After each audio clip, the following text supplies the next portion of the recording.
Welcome back to this podcast. I'm your host, Robbie. Here out and across from me is my co-host, Adam Nielsen. And across from us is our co-host, Dusty Nixon, who again is on Zoom because he refuses to fly to Iowa for a podcast. Yeah, what the hell?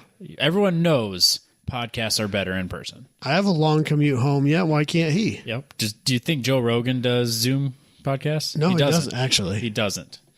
Because everyone knows they're better. Also, I'm fairly certain he flies his guests. When you have the $100 million, with the $100 million, whenever we sign that Spotify deal, yeah, that $100 million deal, I'll start flying people in every day. Let's go. Yeah, recording 4.5-hour podcasts too. I'd be fine with that. I'd quit my job. That'd be awesome. Just podcast all day. I could probably do it. We could probably do one a week at that point if we're getting paid that much. I could definitely find time to do one a week if I was making $100 million. I could probably do 2 a week. Even if I just got a one-time payment of, I don't even need to have a regular salary of any significant. Just give me a one-time lump sum, $100 million. I could do it for half that. Really? I mean, yeah, I'll do it for 10% of that if you really want to talk about it. Yeah. Like week 3 after signing the contract, Adam's like, "Well, guys, I'm back at work." His boat and fishing tackle would be fucking sick. They always talk about how, when people win the lottery, they end up more poor than they were before. It's the worst thing that could ever happen to them. For a lot of people, yeah. No, literally, the worst thing that could ever happen to you is money you didn't earn. Honestly, it'll ruin your fucking life. Well, but I mean, I'd like to find out. I want to know the hard way. I don't want to be told. I don't want just someone to tell me that. I would like the opportunity to prove that theory wrong. But also, people that regularly play the lottery enough to win a large jackpot like that, you wouldn't call their financial sensibilities the most stable before obtaining the money. I mean, this day and age, it's as safe as a lot of investments, so it's fine. Yeah, it's just like the stock market. Yeah, you just put money in, and you take money out. That's how it works. You just hope that you take money. You put money in, hoping it'll be there when you need it. The stock market, the casino, and the lottery—it's all the same. Yeah. And crypto. Yeah. Except I cashed out and I actually made money. Did you? Yep. $12 or? No, I doubled my money. Actually, if I would have pulled it out at Christmas, it would have been triple my money. Damn it. But I didn't pull out. Careful, Robbie. Really? No, literally neither one of you were Careful, Robbie. None of you was going to say phrasing? Careful, Robbie. Jeez. This podcast changed. I softball it in there and neither one of you bit. When we started the podcast, I didn't have two illegitimate children, so... Now when you say that, it hurts a little. Now it hurts a little. I didn't pull out on Christmas, but I pulled out this summer. Now it hurts a little. Now it's personal. So apparently I bought mine at the absolute peak of the market because it keeps getting right up to what my initial investment was, and then it just craters right back down. Oh, jeez. No, that's the Dalton effect on crypto. That's the one thing that he can't win at, which I'm okay with. Yeah. No, I bought not a bunch, but a decent amount last fall, and then it peaked. After you went on the rally. I did actually. It was after the rally. Yeah. You hung out with a bunch of those people talked about it. Yeah, you hung out with a bunch of rich people who made a whole bunch of money on crypto in COVID times, I was probably. I can play with this. And then, they had a bunch of disposable income that they were like, oh, let's buy all this stuff, and they made a whole shat-load of money on it. They did. Yeah. I figured I could try. I could afford to lose a little bit. So I threw some money in, tripled it by Christmas, and I was like, let's let it ride. And then it dropped down to double. Then I had a fuckload of bills to pay. I'm like, we're going to pull all that back. Yeah. Yeah. I get that. So I don't have any money in crypto anymore. That'll happen. Yeah. I walked away ahead, so I'm not mad. Yeah, I suppose. Yeah, so I did $60 total, spread between 3 things. And it got as high as $74 3 weeks later, and it's been nothing but below that since then. Dang it. Yeah, now I keep getting email notifications whatever is at this much. And I'm like, well, good. I took all my money out. Let it be low. I don't care. Now's the time to buy back in. Yeah, that's how they get you. Yeah, Robbie. Buy. No, I got bills. Buy high, sell low. I think that's how you do it, right? I mean, I guess that's how a lot of people end up doing it. I don't know, like we could just have Dalton buy in this week, and so everything will just tank next week. You know, Yeah. because we're kind of right at that edge. Yeah. Everyone was flirting with it last week, so. I don't really follow stock market until it's in the news, and usually because it's bad. Well, they don't want to talk about it if it's good. That's true. Just like all the news. Yeah. We don't talk about good things in the news. No. But that we do on podcasts. We don't talk about the news anymore. No, we talk about good things. Like what? What's this sitting across from me? Oh, it's a great movie. Why is it here? Why not? You literally brought it with like no story behind it? Like you just brought it to set it on the table? It's Brink, Robbie. Yeah, I understand. It's Brink great. in VHS form. I get that. But Well, like, I don't have a VHS player. And Brink's on Disney Plus, so I don't need it anymore. So I just thought it looked good on our table. hold on. I like the movie. Have you ever seen it, Dusty? Nope. Noise. Look at that. We have 2 copies. Yeah. Yeah, well, Mine's an illegal copy because mine was a retail, like, one that they're supposed to play, like, at Blockbuster. Yeah, the demo for like screeners. Yeah. On the back, it talks about, man. like, stuff like 90-day video exclusive window and dumb shit like that. Log on to the industry's #1 website. And on the bottom, it says, not for public Consumptions. purchase. Something, I don't know, it says a banner that scrolls every, like, 10, 15 minutes. Yeah, my mom's family owned a couple of video stores back whenever video stores were a thing. Yeah. And we used to always get the screeners, and yeah, it would have a thing going across the bottom, and then it would like turn black and white every like 10 minutes or so. Oh, mine doesn't do that. This is the last VHS I ever purchased. Have you seen this movie, Dusty? No. What? Oh, fucking just hang up. Yeah, let's just call Just it a hang day. up on him. We can call back in an hour and a half. Yeah, when we're done watching this movie, because Yep. it's the greatest Disney made-for-TV movie ever. Yeah, for sure.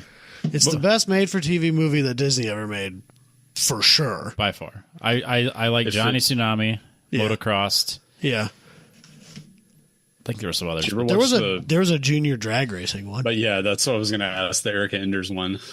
Oh, that's right. It was Erica Enders, wasn't it? Yeah. I don't remember. It wasn't that good. They usually aren't. I But I enjoyed this one. I enjoyed Break. Obviously. Yeah, Picked up a pair of skates and didn't put them down for like 15 years. my They made son it about BMX literally bikes. rolls his eyes every time I start it, and then gets up and goes in his room. Jess kind of ruins it for me. Like she'll make fun of it the whole way through, so I don't get to watch it This anymore. bitch. She does that with the Christmas movies that I like too. Oh, that's because Christmas movies suck, Robbie. I'm okay with that. But she just does it to the ones I like. Oh, It's, we watch all the ones she likes. oh, right. But right. what- but And when it's- don't you dare say a word about him, Robbie. No. If I say, you go ahead and say Elf sucks, and you just watch her freak out. Elf is a bad movie. It's not. You're the only one that thinks that. I'm okay with that. Yeah. But you're wrong. it's Okay fucking with- great. No, it's not. It is You're- pure fucking I gold. don't even like Christmas movies, and you're wrong. I don't like that movie. But yeah, she'll take the ones I like and then ruin them. What is? So like, speaking of Disney movies, one of the ones I always liked as a child was Jonathan Taylor Thomas in I'll Be Home for Christmas. One where if he makes it home by Christmas, he gets a Porsche because his dad's trying to entice him to come home. Okay, I've been seriously thinking about watching Home Improvement. Yeah, it's that same time. Speaking of it's Jonathan Taylor Thomas. it's that same period of when he was making movies, and I've always liked it as a kid. Okay, So like every Christmas I'll bring it out, be like, yeah, it's time for me to be nostalgic Right, about yeah, being yeah. a child again. And, Okay. I'll watch my Christmas movie, I've never seen that one. and she like belittles the whole thing and talks about how like he's just a con artist and he's lying to get home and he gets what he wants and it's just like pokes all these holes in it and ruins it. It's a Disney movie. What do you want from it? She probably thinks that Zach Morris was a sociopath on Saved by the Bell too. She does. He was, Of course. but I mean, she's not. Again, she's not wrong, but she ruined the movie But for that's me. not the point. That's not the point. Let me be a because you kid again. received- Yeah. Just because she received on-the-job training for psychiatric evaluation doesn't mean that she needs to analyze all of the people that are in the movies that she watched Is that a problem that you have with your wife, Dusty? all the time. Yeah. Oh my god. Usually it's me Yeah, picking it's Katie's just a movies problem apart, with the characters in the unfortunately. movies. It's not a personal thing. Well, that's good. Right. Yeah, I'm sure she's never done that to any of you or your friends or the people she meets. And yeah, Yep. us Me- for sure. Me, yeah, we're talking about me here. Yeah. Yeah. I don't know. It always ends up me just yelling at her, not like yelling, like really, like it's okay to like things, Jess. Right. Yeah. I'm allowed to feel nostalgic about things that maybe not aren't necessarily good. I'm not saying Okay. it's perfectly great, or even like there's not plot holes. I'm just saying I enjoyed it. There's lots of plot holes in lots of things that lots of people love. Okay. Cars don't just explode, Jess. People don't just die at the racetrack, Jess. Oh man. Oh god. But anyways, now that we've opened this up, let's open this up for real. Presented by Factory Fabrication. Dusty sent a thing He did.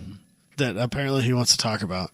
All I know is that apparently back in the 90s there was a Spec Saturn series. That's all I got out of it. Oh, I didn't even read it. I because Oh, I just watched the So it- video. like with the news was, and things in the past, I just wait for him to tell me. Okay. Well, I think from the 27 word description, I think it just got run in the Firestone Firehawk series within IMSA. So I think that was probably like kind of like TC. Let's take a step back. TCR. Okay. What the fuck are we talking about? so he shared. That's right. He sent us a video, a short, a reel, a reel. It's a reel. It's a reel. No, it's on. Yeah, it's on Instagram. It's on so Instagram. It's a reel of like some road racing from 1991, and it's all Saturns. No, it's just a team of Saturns. They're running against like a 944. Oh, there's just that many of them? Because I think it was the brief it's like a clip I 2 or saw 3. was like a whole gaggle of them. It's a 2 or 3 car team, I think. Is but- it? Oh, Yeah, I thought so it was like a Saturn spec which- series, and which- I was really excited. Which Saturn about it. is that? I don't know. It's the Saturn from that- 1991. Isn't? Oh, Oh, that is a 944 in the background. All right, I stand corrected. I don't know. I used to know what that was. Let's Because call they were it. like $3. It's like an SC2 SC2, or something? SC1, SC2. I don't know. Yeah. That would be So an anyway, awful it's- race it's car got because they're It's plastic. got plastic body panels and a badass Valvoline livery. They kind of looks like a Mark Martin car. And Sweet it's twin cam driving- motors. Probably. But anyway, it's on a racetrack with a full cage and a window net and a full Valvoline livery during an IMSA race, and it's awesome. And so it was posted by the guy's Instagram screen name handle, whatever you want to call it, is Japanifornia. So I think he's an old like Speed Hunters writer and photographer, and he's just started the last like 6 months or so just blasting all of this 90s and 2000s nostalgia stuff up. So there's like old like car and track reviews, or like the different like the cable access car review TV show. I can't think of what it's called now. Is it Top Gear? No, in the US. American Top Gear. No, that was much later Oh, and better than most people give it credit for. there is that. Yeah. But yeah, so it's like it's totally awesome. There's like old like Mickey Thompson series off-road stuff. There's like 90s and 2000s Ford and GM like concept cars being driven by Motor Week. Motor Week, that's the show. Oh, I vaguely remember that. Yeah. Yeah, and then like a bunch of JDM and stuff. So I kind of wanted to just put this under the general heading of things on the internet that don't suck. So like if you follow a bunch of things that just make you angry and make you not like the world, then you should follow things like Japanifornia on Instagram, because it's just constant nostalgia and Feel awesome good. stuff. So. Yeah, I'm definitely gonna have to do that. I feel like this is what Gridlife's missing. A Saturn SC2? No, well, Saturn, yeah, it's yeah. like I cars, mean, cars yeah. like that. Yes. You know, like early '90s shitboxes. Now Yeah. that'd be the perfect race car. Yeah, it's been ruined by too many early 2000s Corvettes. That's what I'm saying. And There needs to be and another. 350Zs. Yeah, we got GLTC. We can forget about that, and we can get these old Saturns for like $3 a piece. We should be racing those, or spec Nissan Altima, No, Robbie. because they're worth nothing, I'm not doing that. and you can basically treat them. That's got like a VQ NASCAR. in it, though. I don't want that. No, they don't. Ultimas? No, that's the Maxima had the That's a VQ. 470. Oh, okay. Yeah. I forgot about the Maxima. Like, every Ultima's had a rough life. Yeah. If you go and, like, anytime you see one on the road, you're like, oof. Can you get a stick? That's a Nissan. No, it's all automatic. Damn it. That's why the racing will be fun. Will it, though? Won't it, though? Will it? Everyone's driving a car as if you're in NASCAR. It's a contact sport now. They even said so. I don't think that's what Jabez is after. You could with the spec Ultima. I don't think he wants a contact sport. He doesn't know what he wants. I mean, you're not wrong. Gridlife needs a figure 8 race. With Ultimas. You know, it's the perfect car you know for how that. to make racing better? Add an intersection. Exactly. There's You know got to be what? room for that at Road America. There has to be. Not on the course, but like there could be a... We could do it on the go-kart track. Kick those drifters off of there. I'm sure there's a configuration that would create an intersection. Love it. So what we really need is, this isn't wheel to wheel. It's a time attack idea, but it's the idea of small tire drag racing, but applied to time attack. Okay. So there's only 2 rules. It has to be production based, and it has to use like a 255, like 550 tread wear. That's just not a awful small tire. 215s. 215. Okay. If it's 500 tread wear, 255 is still plenty small. I disagree. I don't know if they even make a 500 tread wear that wide. Okay, 215s. Yeah. Fun fact, my first track You want day. to build a twin turbo 1500 horsepower car? Tons of aero? Yeah, as long as you can put the power down, go for it. That was my old Spec Lutz idea. Yep. Love it. That was a 205. Yeah, but that was So- only Grand Ams and Berettas and J stuff, bodies right? and N bodies. So Grand Ams, Aleros, Cavaliers, Sunfires. I'm all in on that, by the way. I love it. Yeah. I still think a Sunfire and Sunday Cup would be a force to be reckoned with. You should do it. I don't All right. forget have it. any money or honestly that much desire That's fair. to do that. It happens. It breaks your spirit. Sunday Cup has become an arms race, and I'm just not all that into it anymore. Yes, Gridlife has become an arms race. Right? There's no entry level Gridlife race anymore. No. So the only path forward is to just have the weirdest, coolest car in Right. the class. So, Yes, I agree. Yep. and I submit the Dodge Stratus touring car as a GLTC car from the late At 90s. least in GLTC, if you're just like mid pack, there's still some fun to be had. Whereas for if sure. you're like mid pack in your time attack class, you're like, well, that was fucking lame. I mean, don't get me wrong. Time attack is still the thing that my heart is with the most. But like, if you're not fighting for a podium, it's kind of like, well, you better have a fucking cool car. Yeah, you better be there having a good time. You better have a cool car because if you're not fighting for podium, you're kind of wasting time. You get a bonus session on Sunday morning, though. You get that whether you're fast or not. I didn't think Yeah, Podium everybody sprint gets it. It's the doesn't get last to run chance on it. thing. The last chance dash or whatever they call it. I didn't think so last year. I legitimately don't know the rules of that. I just know that they do it. It's just an open. You can still set a record, but there's nothing else. Like, Oh, it's after the podium. but you yeah, it's still break after the record. podium stare. Like if you go out and you set a record, then good for you. But that's all it is. Gotcha. Just an extra. But I think anybody's welcome to I it. was thinking of festival last year that Jason had said that he couldn't go out in that session on Sunday morning. Maybe it's changed. Honestly, that's- I honestly don't know. If that's the rule, I was never aware of it. But But I don't know. Far from an expert. I have no idea. I don't think Jason just didn't care. There could be that. well, there's also that because we were watching the Formula One race while it was going on, but Well, and his tires apparently have a very real heat cycle life. Oh, yeah, they do. So eh. it's only money. People probably say 2.5 to 3-year-old V730s have a life too, but Yeah, they tried talking about how I'm just the Continental 300 treadwear rain tires will life out. Then James Houghton kind of put that to rest and proved otherwise. Really? Oh, yeah. When did that happen? I have no idea what that story is about. What was the last wet race?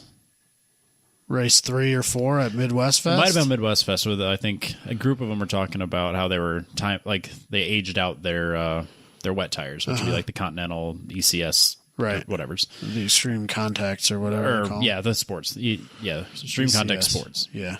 And they were talking about like they thought theirs had aged out, and then James came in there and was like, mine's like the oldest by far, and then he just did like the best lap and had just done really well on that wet race at Festival. I think was how that came down.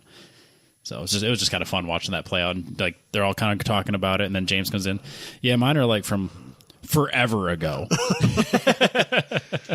Yeah, but he is kind of a tire god. He's also a freak because he's the only one that I know that doesn't struggle with the 660s like delaminating themselves. Oh, really? Like he always has like the optimal tire settings.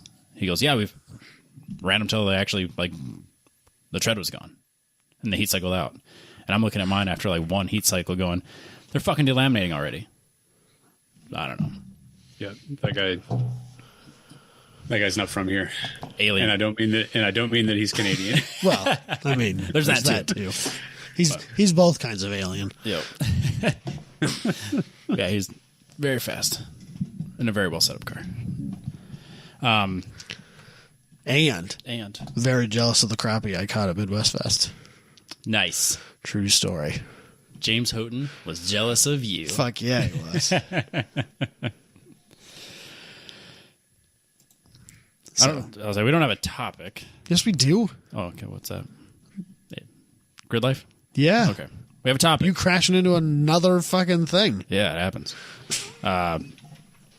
Lots of people crash into things. It's fine. Professional drivers crash into things all the time. Yeah, pro racing. Yep. Crashing is part of pro racing. Exactly. This topic is presented by mypetrobox.com. We're all fancy today, aren't we? I'm trying, dude. Okay. All right. Yeah, so mypetrobox.com. If you enjoy having a box show up to your house once a month with cool car products in it, use the code TTP15. You get 15% off that first box. Or if you're not quite sure about it, you can head over to mypetrobox.com and go to the shop. Click on the shop.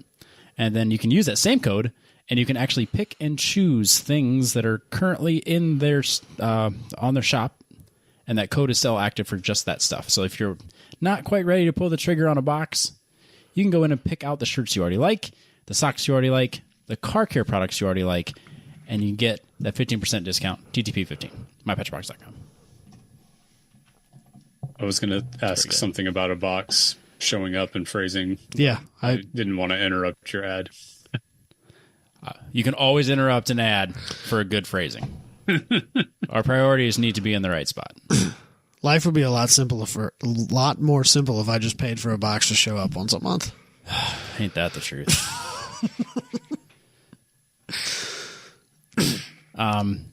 Where do we go from there? Yeah. I always get distracted by box. I'm glad that we're all equally immature and that none of our significant others listen to this show. I don't care anymore. Yeah, that's fair. I'm honestly my parents do. I was going to say, I'm more concerned about the fact that my dad's going to hear this than my wife might. Yeah. So I would make the same joke Dad. whether my parents were here or Jess was here. Whether that's a good or a bad thing is a whole different conversation. We'll let Dusty's wife tell us that. Yeah, she doesn't listen to this shit. I meant, giving her our psyche eval. Yep. Oh yeah, that too. Yeah. So where do we leave off? So we went to Summer Apex. No, I mean from. Oh, so you haven't talked about your GTR stuff? Yes, I don't think I did. Yeah, so now I've talked about it at length with many people. Your car is new and improved. Yep. It was. It was. Foreshadowing. All right. So we left Midwest. Correct. You needed a bunch of rear suspension components. Correct. A new wheel. Correct. And to figure out what the fuck you were going to do about your braking problems. Correct. So got home, took it apart, realized that the camber arm was completely broken off. Actually, not completely broken off. So we obviously drug it onto the trailer with a team of us. Uh-huh. got home and I wasn't quite sure how I was going to get it off the trailer. Jason broke your diff cover. He broke my diff cover. Luckily, it doesn't leak. Okay, that's good. That's good. Yeah, it broke some fins off of it, so now it doesn't cool as well as it did before. So if you ever burn out a diff, that's why we know where to point our fingers. Exactly. But he made it up to me by giving me his broken jack that I fixed. And also, you may have left a scratch or two on the stacker. That's from a different incident. Well, yeah, but what comes around goes around. So got home. So it sat. The car sat in the trailer the entire time I was in Europe. I don't think I didn't take it. I didn't take it out of the trailer. You didn't have time to take it out of the trailer. That's right, because you literally got home, went to work, and then fucking left. Again. That's right. We got home Sunday. I unpacked like the dirty clothes and shit. Right.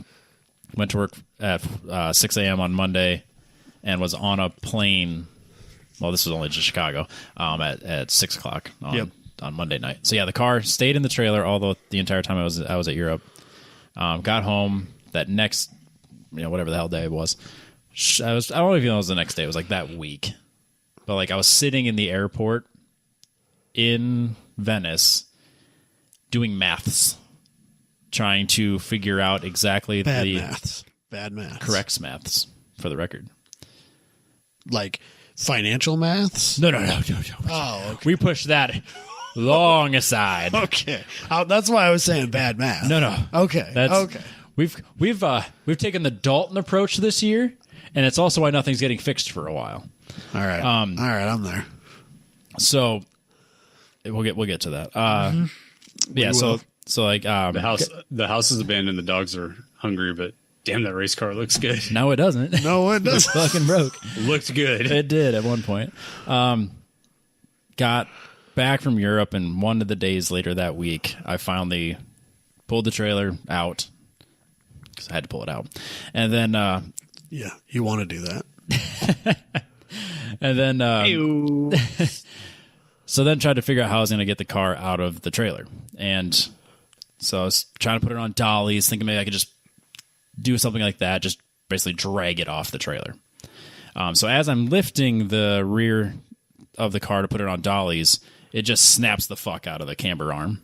And so that now it's no longer connected. Okay. And it just bottoms out on everything else. Yeah. However, now the wheel's straight.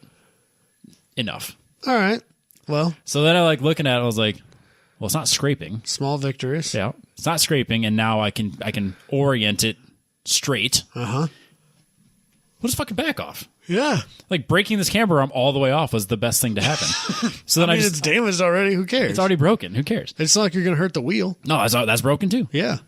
So yeah, I literally just lifted it up with the jack, completely broke the connector off of the camber arm, which of course was bent as well. Yeah. And then it just kind of bottomed out, and then I just drove it off the trailer. I just backed it into the garage. See, I wondered how you did that, because at one point we thought maybe I was going to have to come and help you. Correct. And then that phone call never came, and I figured you just struggled through it independently. Which was the solution I was going to do. Yes, but I also expected it to be more difficult than that turned out to be. I also have a skid loader here, so I would have figured something out. I could have just come over here and helped you, Robbie. I didn't need your help, Adam. Do it my goddamn self. Fine, whatever. When all else fails, he'll just shove forks through the back of the car and pick it up and get it out. Yeah. Got to fix it anyways. Yeah, so got it out, took everything apart. Subframe does not appear to be damaged. In general, the car seems to be not crumpled. So took all the tow arm and the camber arm were both bent and broken, so those had to get replaced, which they did.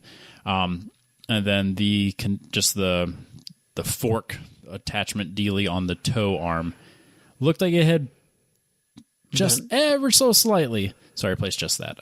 The actual big aluminum piece wasn't bent and was fine, but it was probably fine. But it was just like, I know that's not perfectly where I want it, right? So I just replaced that. But yeah, so we got basically just kind of band-aid the car back together. Got a new wheel, which is a whole deal because I ordered from this Mammoth Racing website, and then they kept emailing me like, "Oh yeah, give us a day or two, we'll give you tracking. We'll give you, it's like, I know they're in stock on Koenig's website. They have an active inventory, right? But they kept dicking me around saying like, oh, it's, give us a couple more days, give us a couple more days. And like 2 weeks went by. I'm like, I need these fucking wheels right now. So then I ordered another set or another wheel from Summit, which of course shipped the very next day.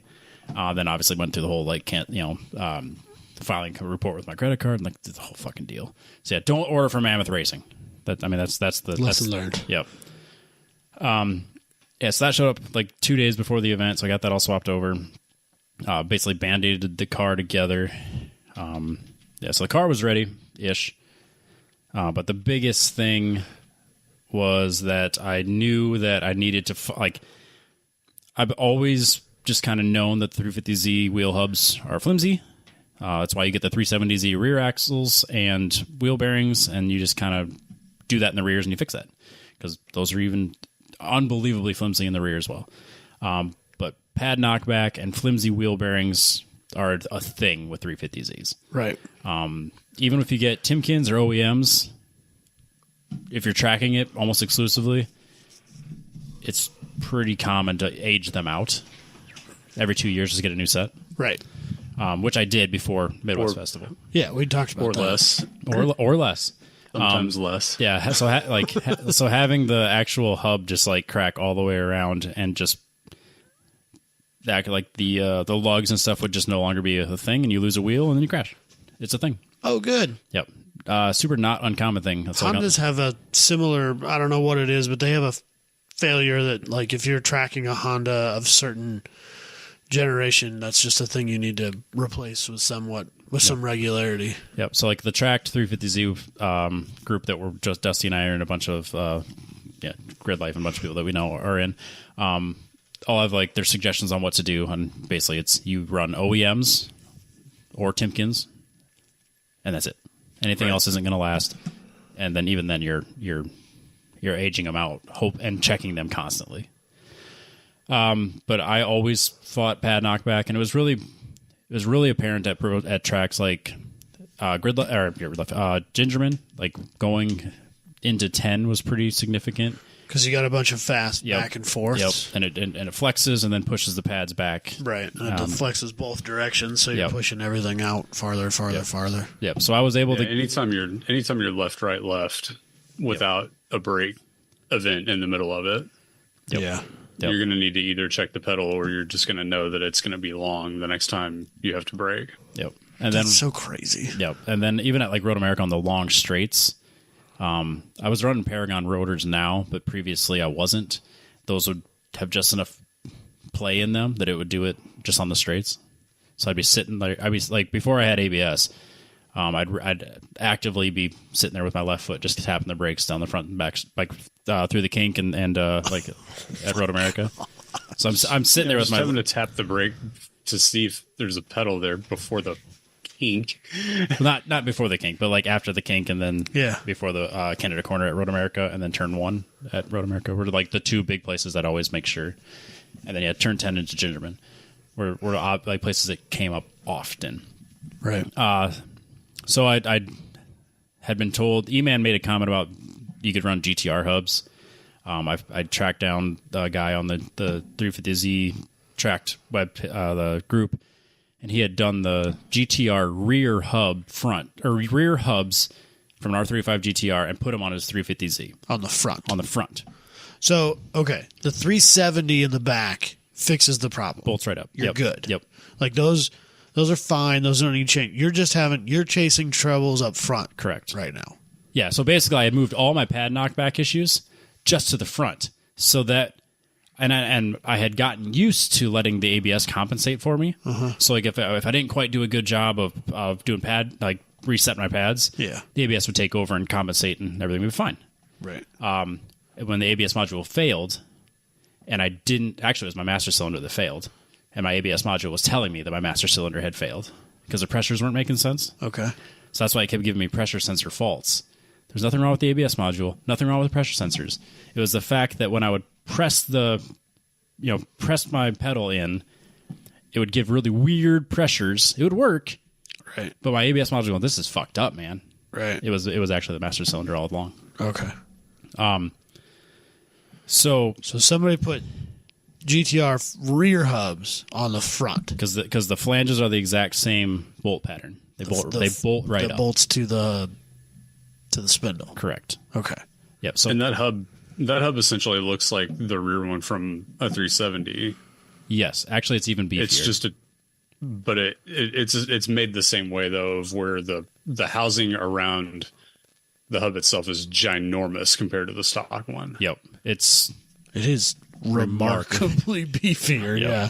So if you're looking at looking at YouTube, or if you've looked at my Instagram, there's a picture comparing the 350Z OEM on the right, and then the GTR rears on the left, and they're not even close. Wildly different.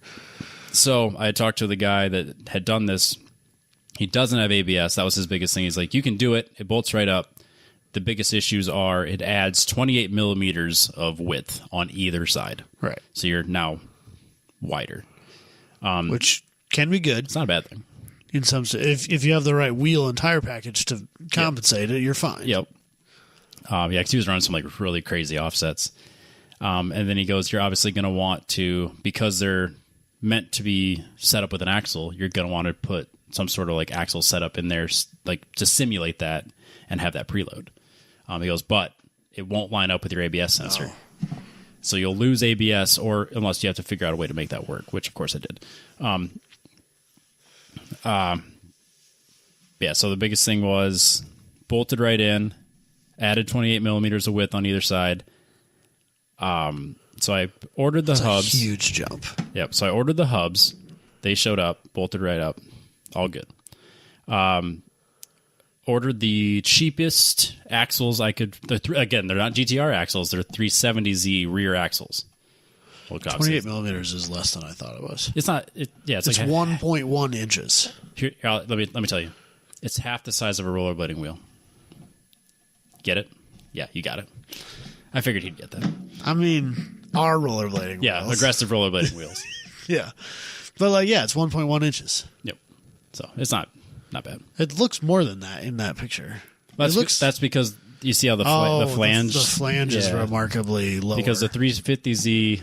The bearing kind of comes sticks out. Yeah, sticks into the hub a little bit, whereas the GTR doesn't. Okay. So basically what I had I reached out to the guy, and I talked to him a little bit back and forth. He sent me a bunch of pictures, gave me a good rundown of what it would take to do it, and long and short of it was, you buy the GTR hubs, you buy 370Z axles, or get someone that has them, or find some broken ones, and then cannibalize the fuck out of them.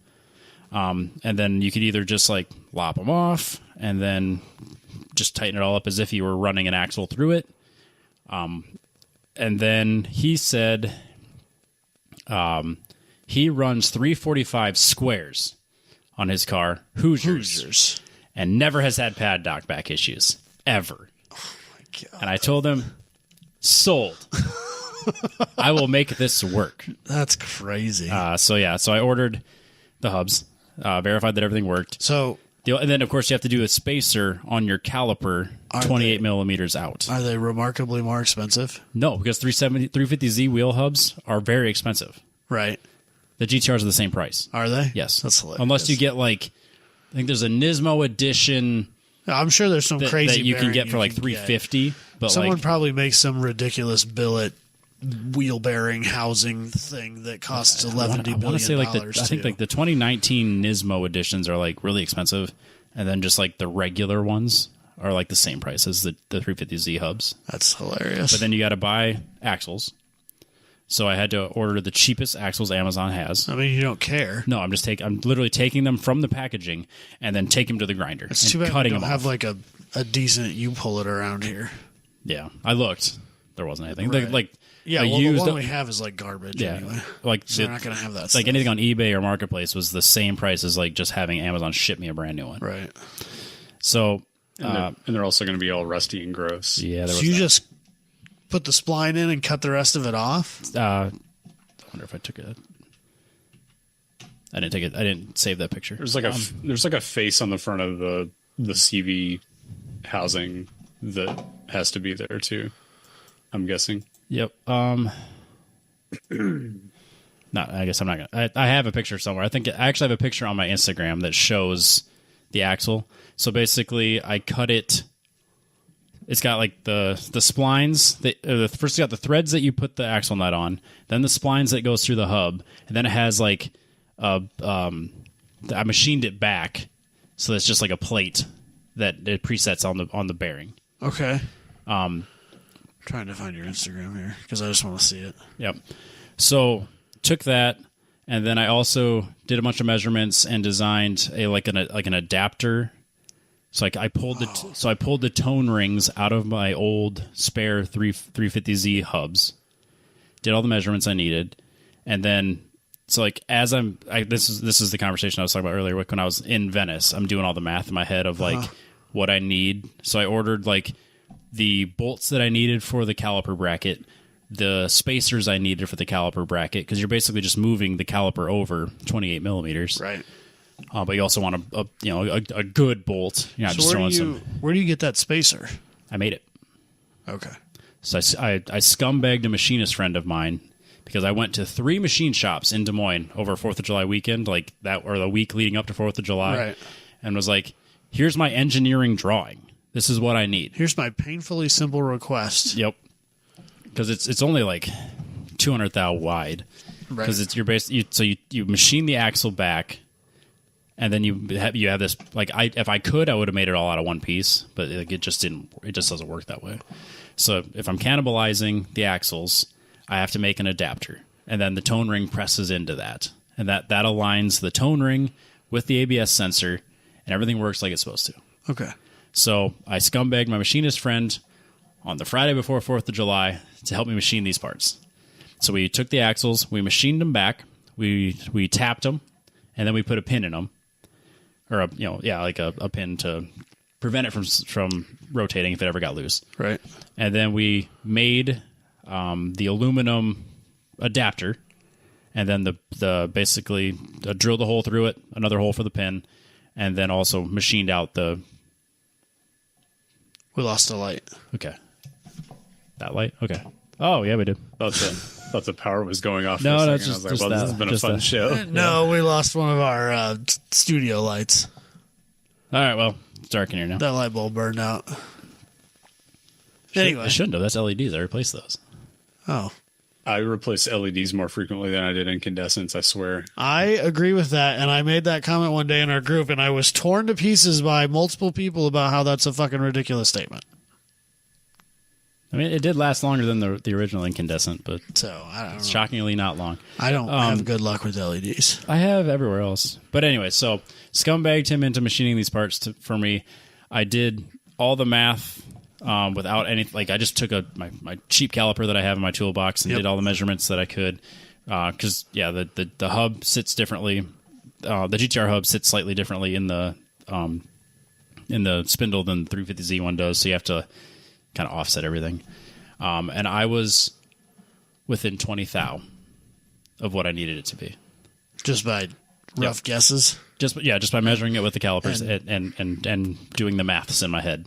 Cool. And rather than bringing it back and machining another 20 thou out of it, I just found a 20 thou spacer and moved my ABS sensor out. Oh, well, there you go. And it worked perfectly. Yeah. Like, exactly like it was supposed to. Fuck yeah. And then, of course, you're like, well, that's a wide-ass wheel that was kind of tight under that fender in the first place. Uh-huh. So I took out my... did I take a picture of it or no? I thought I did. I did. I got out my trusty Louisville Slugger and then did a fender roll. I didn't even notice that. Yeah. Oh, man. It's a little rough there, but... 1.1 inches is a not insignificant amount for a car that is already like squeezing fitment with a wide kind tire. of pushing it. Yeah. So... You can fit like a 2.5 mile wide tire in the back.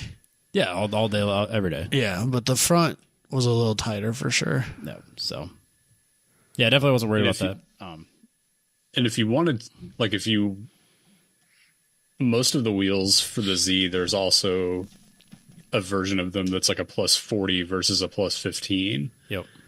And so that would get you to where you wouldn't be able to flip them front to rear, but that would keep it under the stock fender, I think, for the most part. Yeah. Do you run square anyway? Yeah, I do. Oh, okay. I didn't know that. Yep. 'Cause, yeah, it's 10.5 for 11 on a Z. You can run square. Yep. With same offsets and everything front and rear. But, Right. Yeah. So I posted this on Instagram, and I've had a handful of people reach out to me, and then like Justin Okamoto, he made a comment, like, he called me all Mr. Fancy with the GTR hub. I'm like, they're the same fucking price. The only difference is that I got to make that axle piece. But yeah, I made it to Road America. ABS worked. 0 pad knockback. The session that I had. Yeah. So that was not the issue at all. So that was resolved. So then, made it to Road America. Car was ready. Did a bunch of like street driving. Like the car was so filthy and dusty because I kept driving up and down my road, taking on the blacktop, just driving it. I put a bunch of miles on it just to verify that like ABS is working. Like I'm abusing it on the gravel. Like I am activating my ABS over and over and over again. Everything's working fine. So everything felt ready. Obviously, the car was still a little crunched up on the passenger side still. That's a winter project. I'm not really worried. Yeah. Just cover it with stickers and tape, and we'll call it a day. Right. Made it to Road America. Did practice. Everything felt pretty good. No pad knockback. My fastest lap of the weekend was literally my actual first flyer.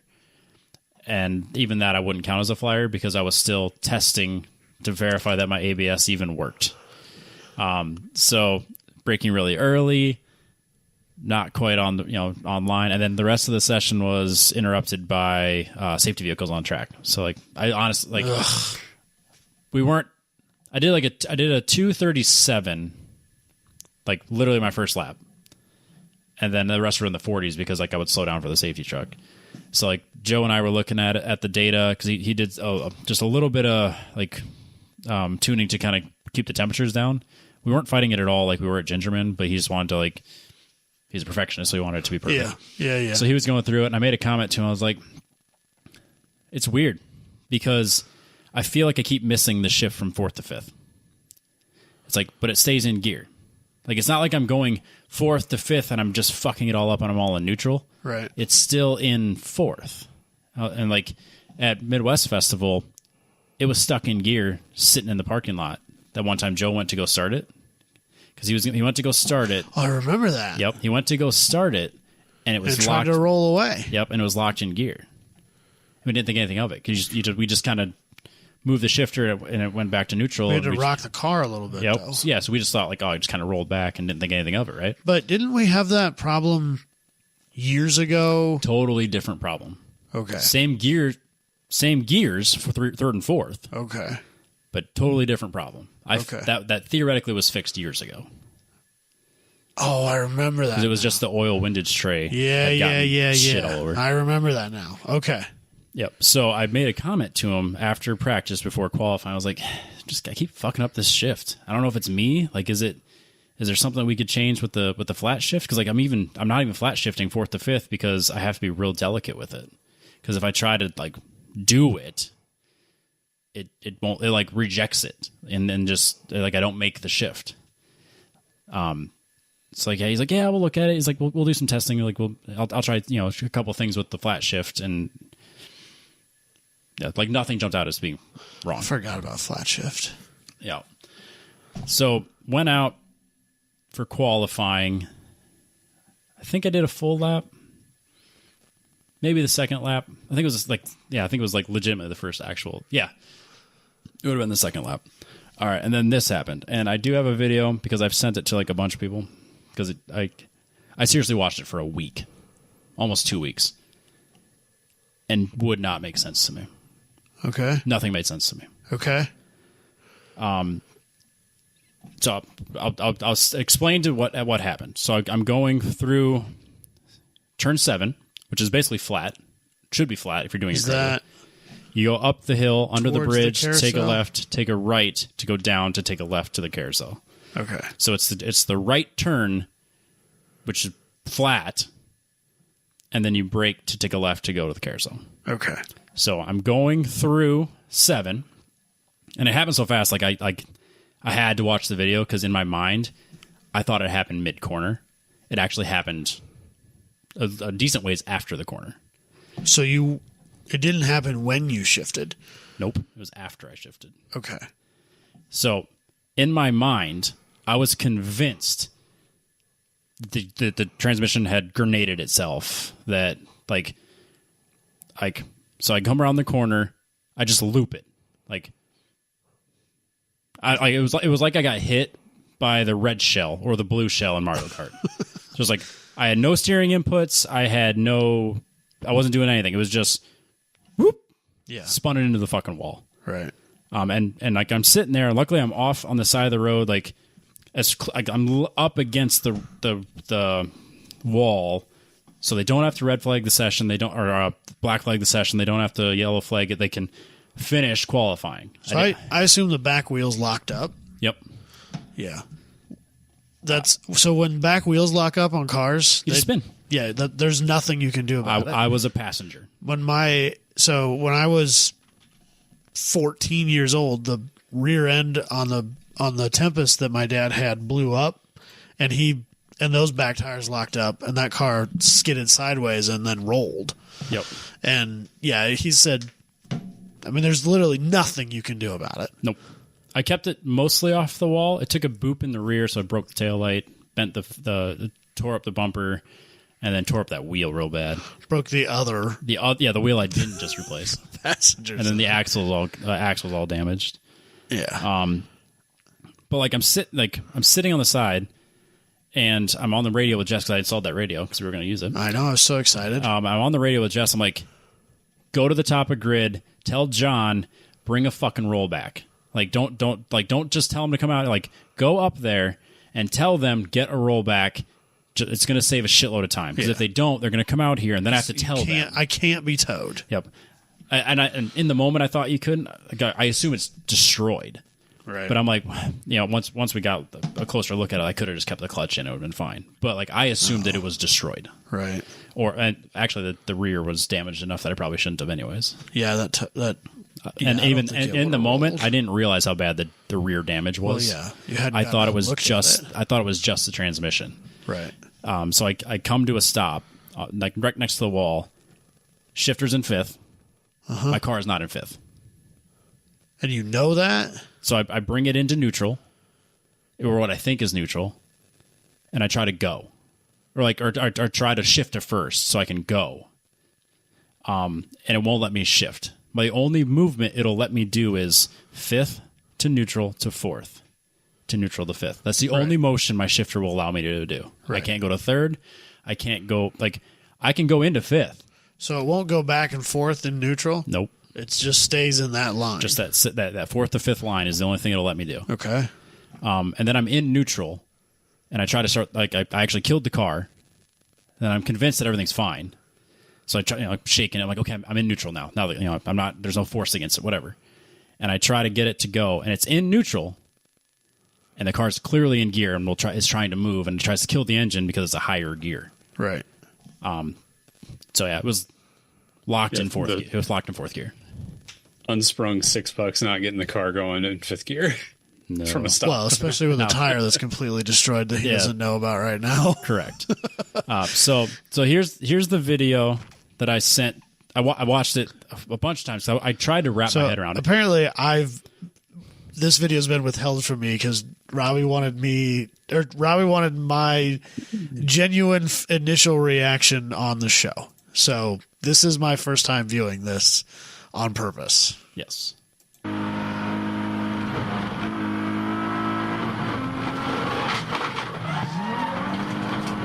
Oh, Jesus. Oh, Jesus. You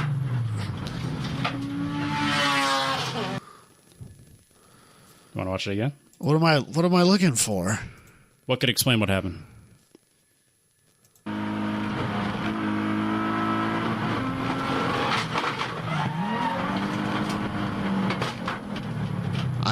I have no idea.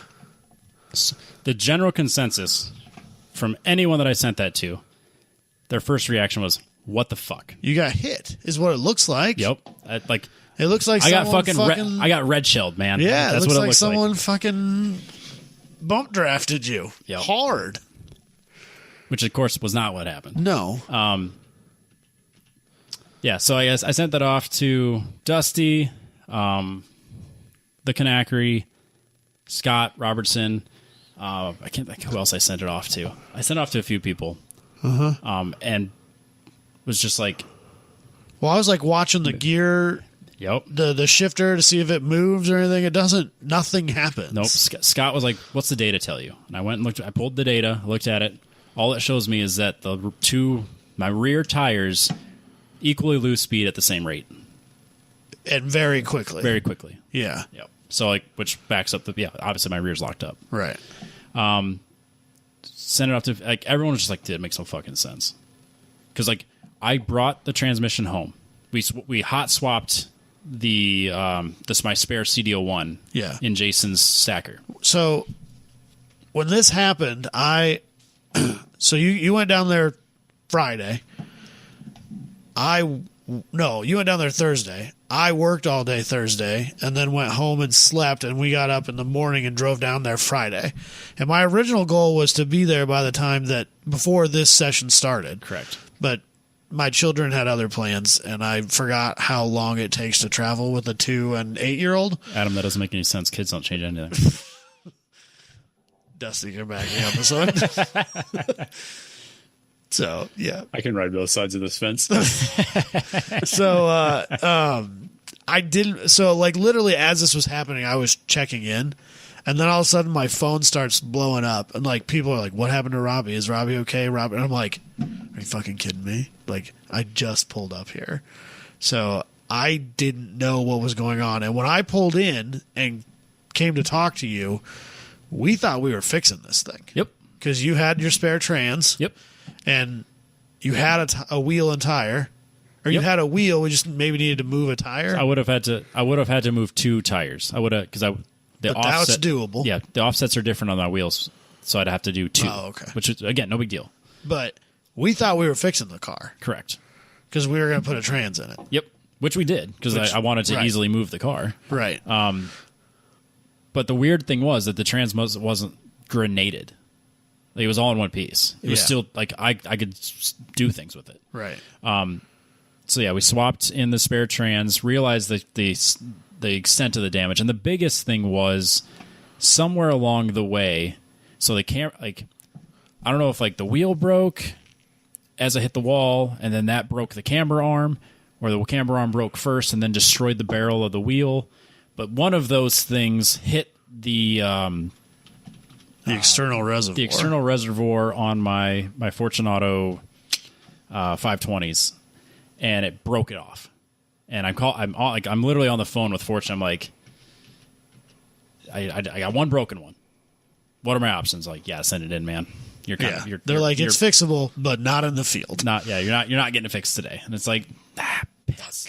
I knew that was the answer, but I had to try. I had to call. We had to try because like they had a booth at Midwest Fest. Like we went and did a quick loop to see if they had a booth at Road America, and they didn't. Okay. So then I call it's Friday, so I call their customer service line. I'm talking to somebody, and just like, here's what happened.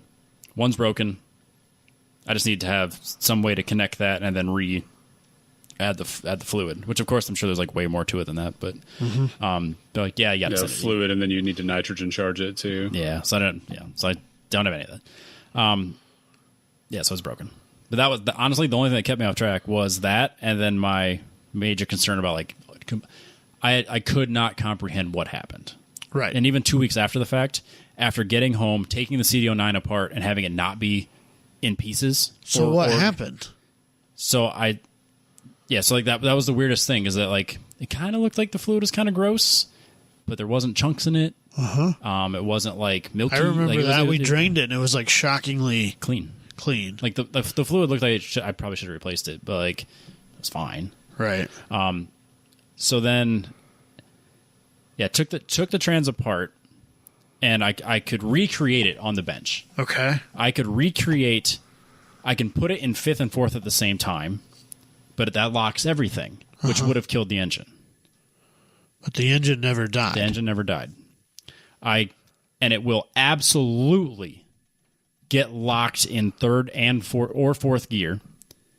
and I have to have it held and rotated and moved just so till I can move it out of gear. So it's clearly, it will lock itself in third or fourth gear. But I was in fifth gear when I spun. Right. So Well, and the weird thing about the timing of it in the video is like you shift, your leg comes off the clutch, and there's like 2 beats before it's like it had to. It's like things didn't quite jam, and then it like pulled itself into being stuck or something. Like it's super. The timing of it is what initially threw me for a total loop. Yep, I was convinced before I watched the video that it happened mid corner earlier, and that I had gone from like it was like right after Apex, and I had accelerated fast enough that I was shifting as I was tracking out. It was in my mind how I did this, which of course wasn't accurate. So, but in my mind, I was convinced that I had shifted from fourth to fifth, and that it actually never made it to fifth and just locked them both in gear. Right. And that they were both in gear, and just that was it. Right. Which is not what happened. So what did happen? So finally, I sent Scott Robertson's like, "Have you reached out to Michael Hilo?" And I was like, "Actually, no. I mean, we talk, but like we're not like super close." I was like, I didn't want to bother him. Right. So I sent it off to him, and he gets back to me and like immediately responds with, "Your shift fork's bent. Seen it. Okay. Happens." He goes, I've seen it happen to a couple customers of mine. We just replaced the transmission. He goes, and he sent me a video of some drift kid that had done it. Like that his was bent. He took it apart, hammered on it till it was straight enough to evenly shift in and out of gear, no problem. Put it all back together and made it to his next drift event. He goes, "I've seen people do it. I will never do it." I was like, "Yeah, this transmission's been apart now 4 or 5 times." It was He said, "I've seen drifters do it." He didn't say, "I've seen people do it." He did say that. I mean, he did say drifters. So Michael Hilo immediately responded and said, "Your shift linkage or fork is bent." okay. So that's why it is getting hung up, and then it let me disengage it and go to fifth, but then basically put itself back into fourth enough to lock it and spin it. But then I think it pushed itself back out, Right. or pushed itself out of fifth, Right. and then it stayed in fourth. Okay. And then so when I took it apart, like I thought it'd be just destroyed, and it wasn't. So, can you buy upgraded shift forks? I'm not going to rebuild this one again. So this CD09 was bought when Josh had the car, and it was used at 85,000 miles when he bought it back in 2012, 2014. Yeah. And it's been a dedicated track car ever since. So then it was tracked Heavily. when it was a twin turbo car. It was a turbo car at one point. It made like 600 horse or something silly. So then I took it then, and I replaced the fifth gear synchro because it was grindy.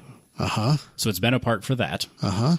I took it apart again when that oil tray fell down and broke and filled everything with plastic. Uh-huh.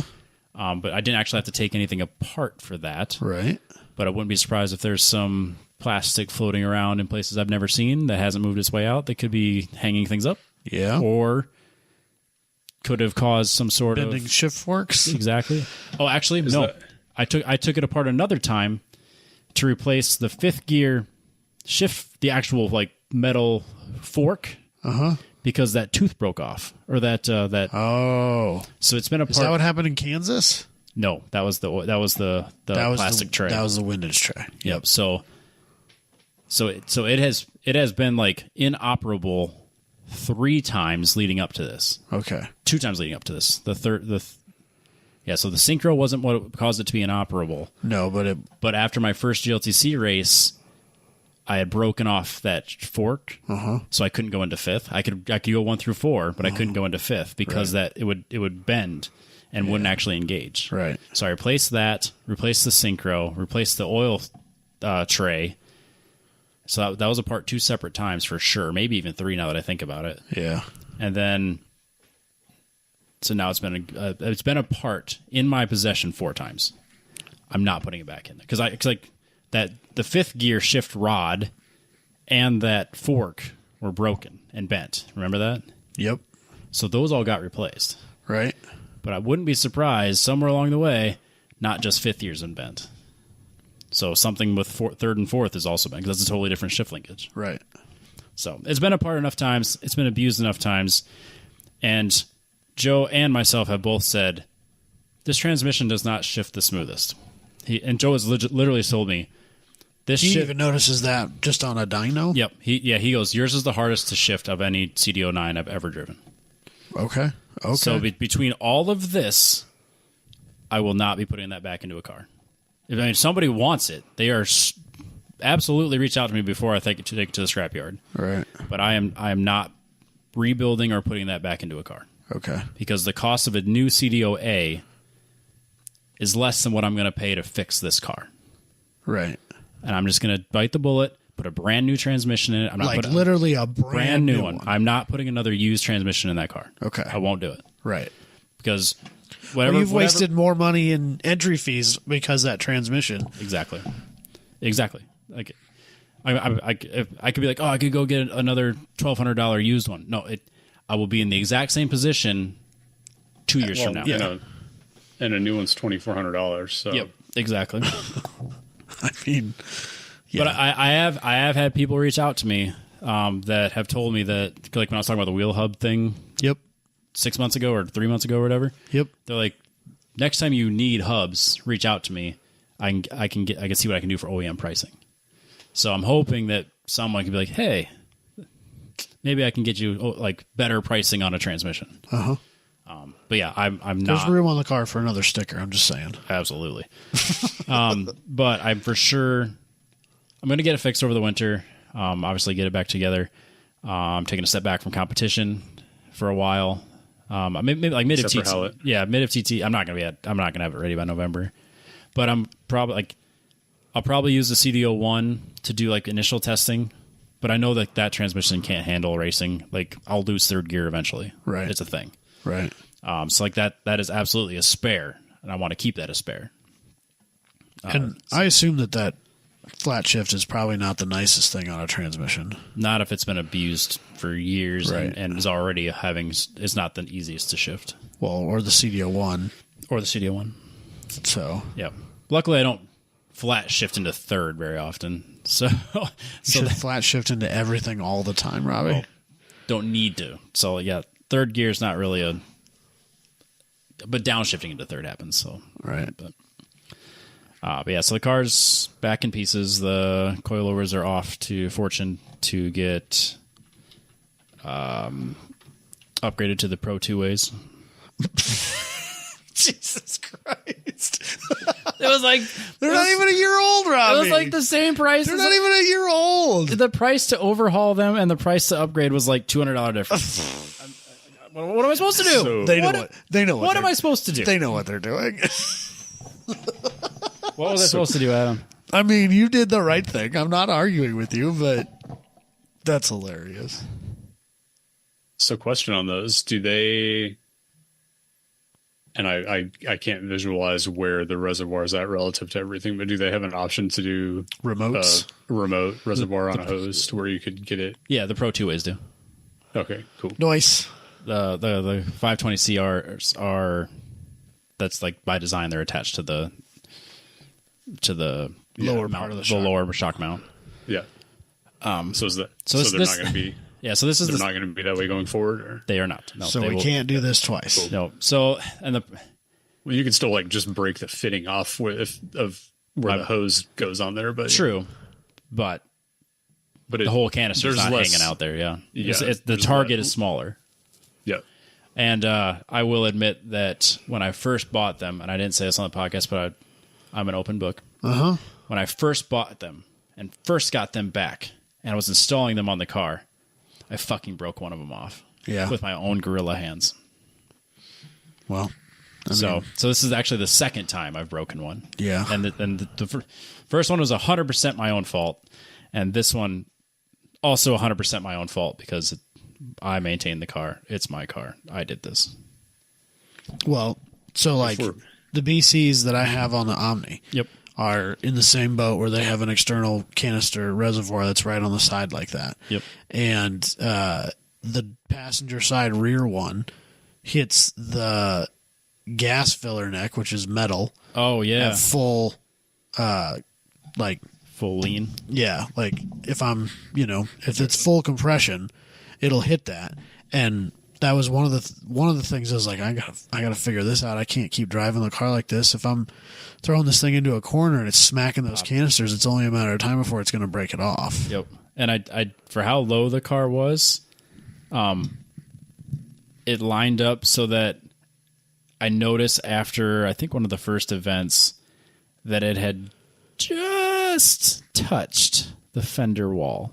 Oh, On the rears, and like not enough to actually like leave a mark on either one of them, but enough to like leave like a dust ring or like a little bit of a groove in like the dirt or the tire OPR that was there. I'm like, those are almost touching. yeah, So I just hammered the fuck out of it, right. obviously, and Yeah. that never Race happened. It never happened again. So yeah, I mean, I bought a rubber like Rubber.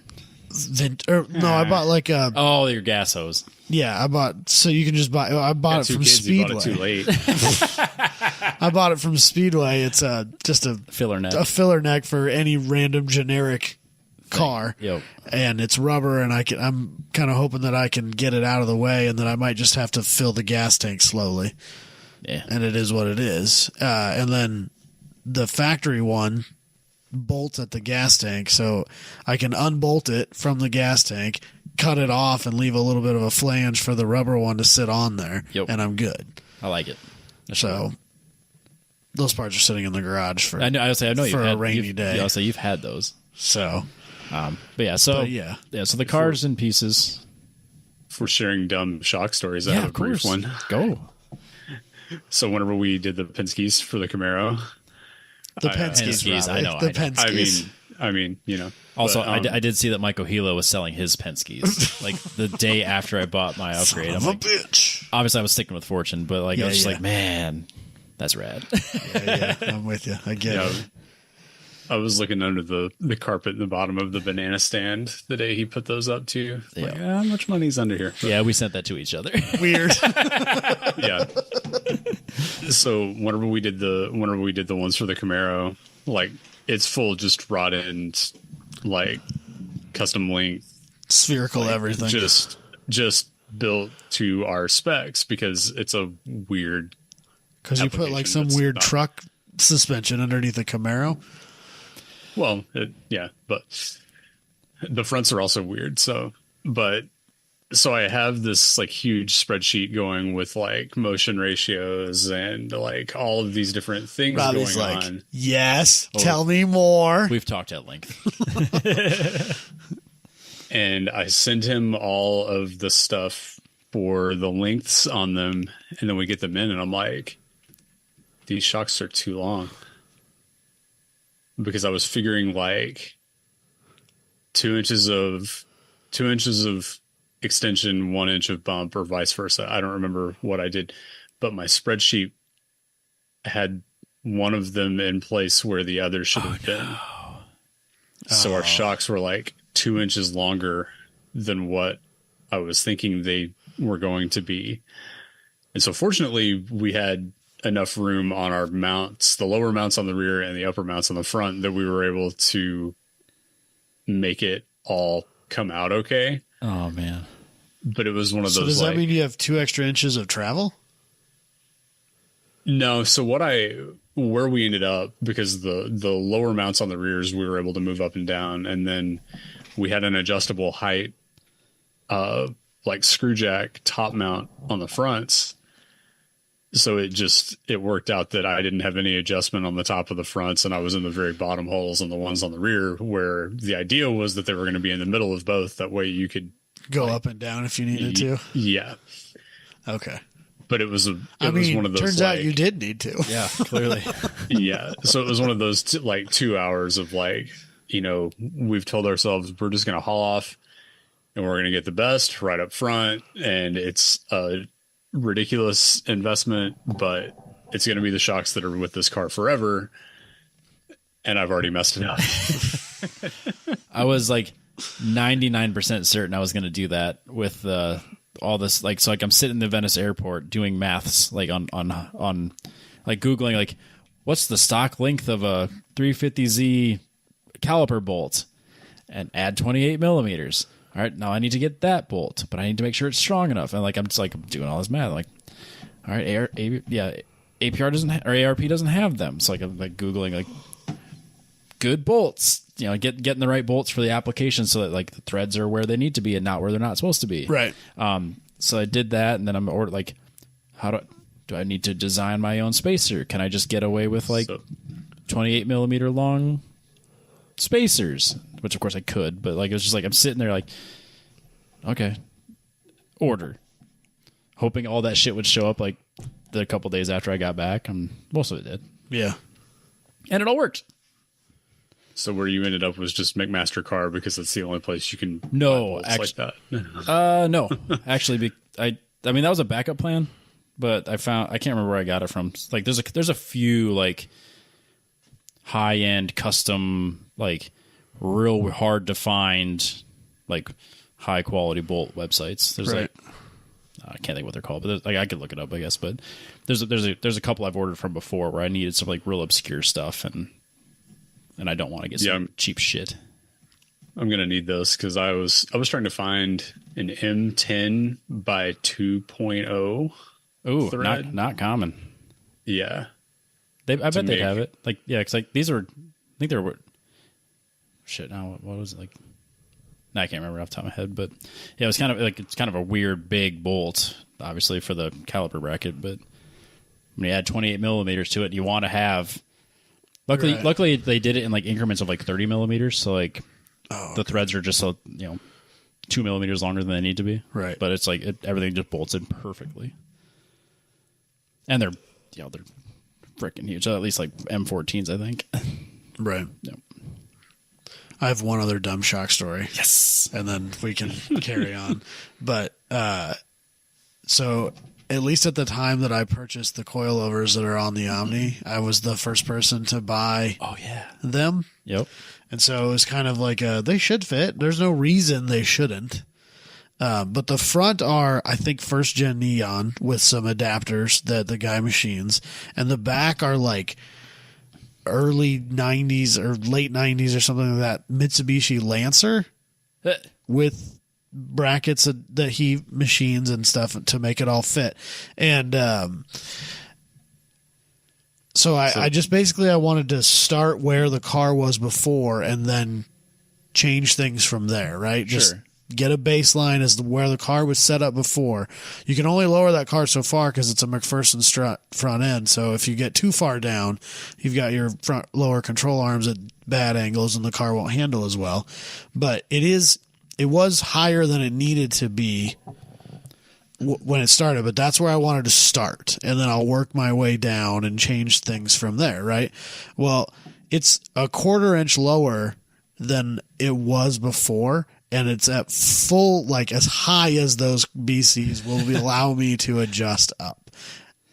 So it has to be low. So he built those coilovers the right way then. No, that's just the way that BC makes them. But like that car was so high in the air to begin with that, and obviously they're BC coilovers. So at some level, they're still Stance Boy coilovers at the end of the day. Yep. I mean, I'm not going to deny it, but they're not like the base, just I want to slam this thing to the ground, so I buy the cheapest coilover. They're a decent coilover, but they're not, I mean, they're still BCs at the end of the day.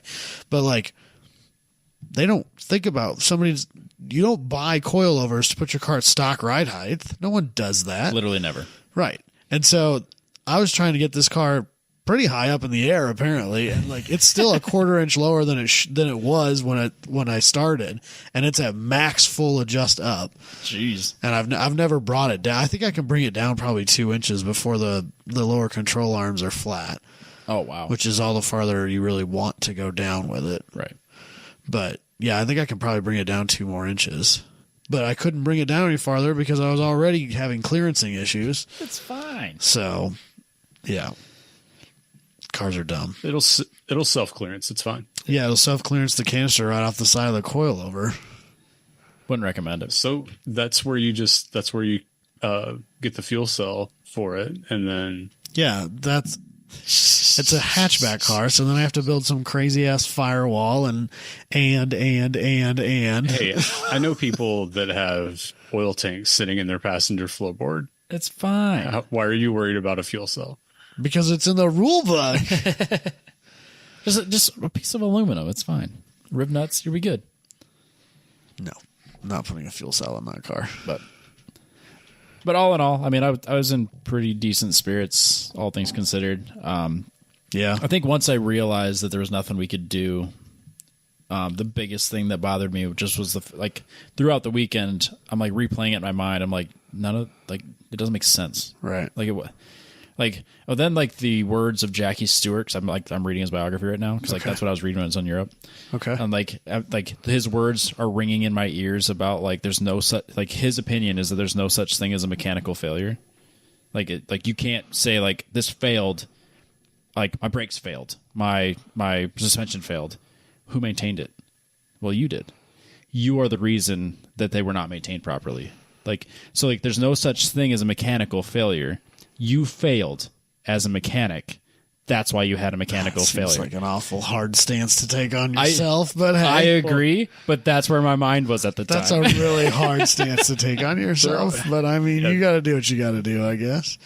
There are random part failures that just can't be accounted for. That's coming from a pro racer with no budget, so that's not really fair. And that's why it was ringing in my ears because one, I had just read it, and two is because I had just made the comment to Joe. I was like, this transmission feels weird, and literally 2 laps later, Dusty told me because I text Dusty separately. Because you and told Dusty's me like, yeah, he may have said that coming into this event, and I was like, oh, fuck. Well, yeah, you told me after practice that it was kind of hard shifting from 4th to 5th. Yep, I forgot I mentioned it to him too.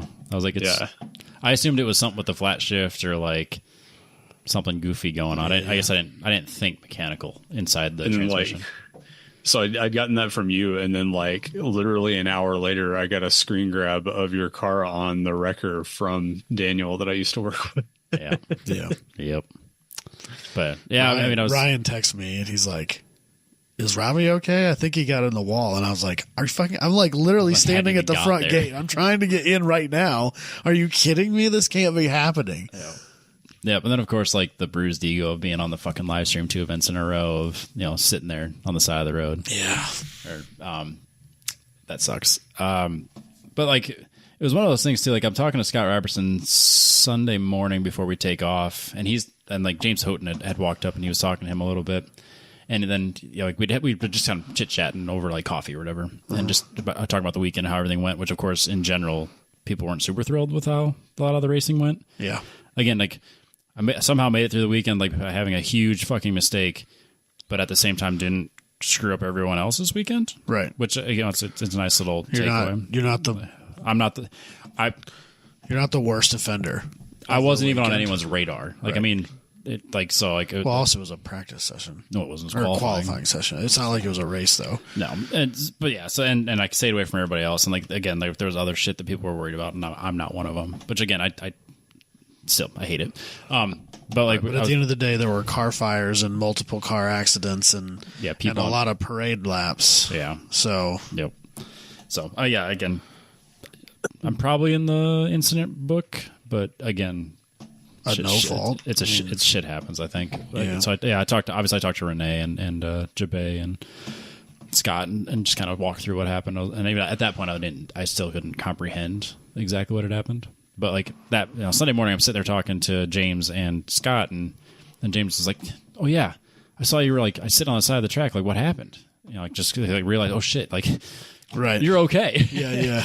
And genuinely being nice, and I told him what I thought had happened, or at least in general what I thought had happened, and he goes, and he genuinely kind of confided in me, where he's like, "Man, this sport can really tear your fucking heart out." And I don't think that's exactly what he said, but it was that was the gist of it, where he's just man, this sport can just I think if there's anybody break you. If there's anybody who understands it. Yep. And then he told the story about I want to say it was at Midwest Fest, and we were there when they had just put that brand new Quaif in. Yeah. And it was like a $15,000 transmission. And it failed almost immediately. It failed immediately. And also he goes, and it failed in a way that, like, so like failure happens, which again, it shouldn't have happened that soon. But he goes, but it failed in a way that's like 1 in 1,000 chance that it would fail and also damage like gear one, or like, you know, fail in a way that was even more catastrophic than just a regular failure. And he goes, and it failed that way. He's like, so man, I'm like he wasn't like trying to like one up me, right? But he, like genuinely being like, dude, this is a fucking hard sport, and it can tear your heart out. And I genuinely appreciated that. Like, it was just kind of like someone that's, in my opinion, that I'd have James on a pretty high pedestal when it comes to how he conducts himself in the paddock, how he conducts himself online, and how he conducts himself as a competitor. Like, he's a fierce competitor. Yeah.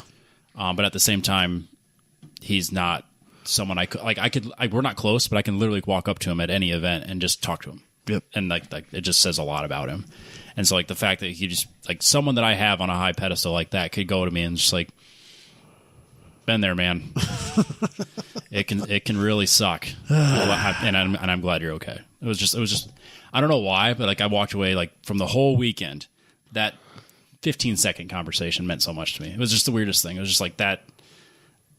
If someone had been like, yeah, James would have compared his at Rex to your Rex and now you're cool. It's like, I don't know why, but like that meant so much to me. So I'll be back out there eventually. Not this year. Yeah. So the rest of the weekend, instead of being on the radio with Robbie, I ended up grabbing one of the Kanakary's radios, and I was on Team BMW, which I was not really happy about, but I did it anyway. Team player. The turntables. Yeah, exactly. So Jason and the guys from Seems Legit Garage, they have radios that work together, and Jason does a lot of stuff with Seems Legit for like, I think not only just general car tuning, but his transmission, and I think he's bought a lot of his parts for the E92 through them. Yep. So we've paddocked next to them the last two events, and that's been great. Yeah, they've been really fun. They're a cool bunch of guys. And girls. And girls, yes, because they do bring their significant others as well. So,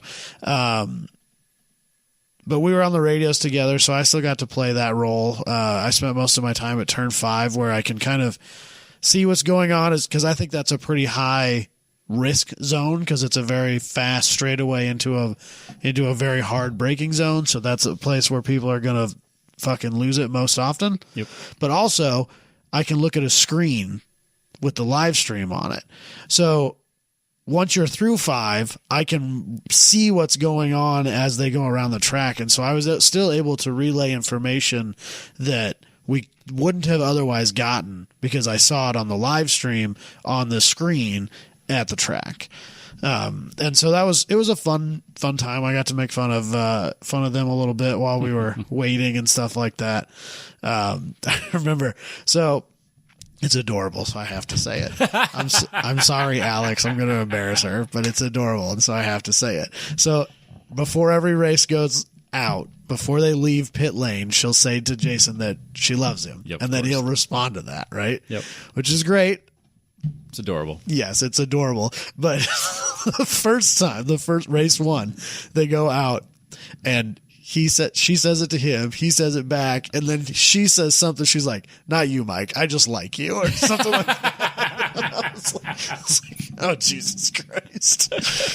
Ouch. It hurts. God. It's rude. Yeah. But no, that was fun. I brought the whole family this time. The kids came with, and then also we realized that all of our normal dog sitting options were unavailable, so we brought the dog with too, which I don't generally like being that guy. Your dog is well behaved. My dog's exceedingly well behaved, and that's a total accident. Do not for a second think that that's because I'm some sort of dog training aficionado. And Katie might think she is, but it's nothing to do with her. My dog's just well behaved, and that's just because I got lucky. Yeah. But I'll say at worst, she begs. She begs a lot. And she'll get into things if you let her, Yeah. which is fine. But the leash is mostly for show. Yep. She doesn't go anywhere. And she's not unfriendly, but she doesn't really care if other people are giving her attention. She won't like really pay attention to you. She only cares about me and Katie. Yes, absolutely. And to some extent the kids, but not nearly as much as me and Katie. She's very like, these are my people. But it went well. We stayed in the tent. That went better than I thought it would. That's good. So, yeah. We just use that massive tent mahal that we bought for the podcast. Yes. There was karaoke on Friday night, hosted by T-Pain. Yep. Jess, Robbie's wife, and Alex, Jason's girlfriend, and Katie. Not your Katie. Not my Katie. One of Jason's friends' wives. Yeah, John's wife. John's wife. They went and competed in it. Yep. We didn't get there in time, so we missed it. What song did they? So they had been planning all week. I knew that this had. They were gonna do one of the Shania Twain songs. I mean, clearly they came with like matching outfits and they actually bought those shirts from one of the vendors. Oh, okay. I didn't realize that. And in fact, the guy that drove up that had that Porsche that was across from your tent that was friends with Jason. Yeah. He actually just was like, "I'll buy this for you," and then just bought those girls' shirts. Oh, okay. So the artist that had like a booth of all her art and like Gridlife, like her own like Gridlife merch, for lack of a better term. Okay. So she made those like tie-dye kind of shirts. So it has like Dead Mouse on it, and it says Gridlife on it. Okay. And it's her art. And so like the girls all bought them and then wore them to the karaoke. So then that girl came and found them the next day and was like, "We sold so many shirts because of you girls." And then so like there's a Gridlife mug sitting on my bookcase right there. Okay. So like she gave us that. But so they got up there and then funny how pretty girls wearing something in front of a lot of people will sell things. It's weird, isn't it? Yep. So they get up there and we didn't show up right away because we weren't gonna. We were fixing the transmission and I was getting my car back together and like obviously not been a great day for me. Yeah. And it's like we're working on that and like the girls are kind of like kind of a little wishy washy on it, and then I was like, "This can wait. I got literally nothing to do tomorrow." Yeah, like we've got nothing but time. I could do this all day tomorrow. This just has to be done by Sunday. Yeah, and even then, it doesn't have to be done. That's fair. So I told her like, let's just do it. Yeah. So like they were gonna do a Shania Twain song. By the time we got there, it was like I don't know, 7:30 maybe, 7. So they'd been going for a little while at that point, and then the guy or girl or whoever was in charge of like bringing them and staging them before they got on stage was like, "All right, what song are you singing?" No, Shania Twain's that don't impress me much. I think they were gonna do like that part where it says like, "So you think you're Brad Pitt?" I think they were gonna say, "So you think you're T-Pain?" Oh, okay. You know, like they had it all planned out. Okay. And they actually had like these really goofy country outfits they all brought, but they decided not to wear. That's probably better. But they had No Scrubs by TLC as a backup plan. Okay. And so then the person staging them goes, "What's your backup song?" Because we've had like nothing but country so far. Oh, okay. And they're like, "No Scrubs." Yeah, do that. It'll be way better.